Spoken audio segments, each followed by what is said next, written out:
कुछ तो होगा यहाँ। कुछ नहीं भैया, आयशा क्या छुपा रही हो? ये मेरे समोसे रोजा वाले को नहीं मिलेगा। अरे यार मैं भूखा हूँ। क्या सर्कस चल रहा है यहाँ? कुछ नहीं अम्मी। तुम दोनों भी ना? भैया आप भूखे हो ना? हाँ पर रोजा है। सॉरी, मैं मजाक कर रही थी।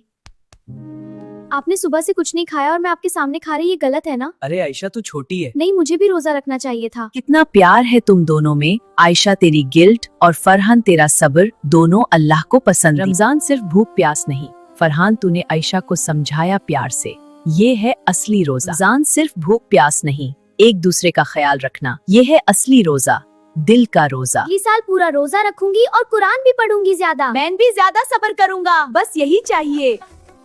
या अल्लाह हम दोनों को और प्यार दे। आमीन। रमजान में मजाक भी करो, लेकिन दिल का ख्याल भी रखो। ये है। अगर आप सब बहन भाइयों में भी ऐसा प्यार है तो वीडियो को एक लाइक तो बनता है और सब्सक्राइब जरूर करना। क्या सर्कस चल रहा है यहाँ? कुछ नहीं अम्मी। तुम दोनों भी ना?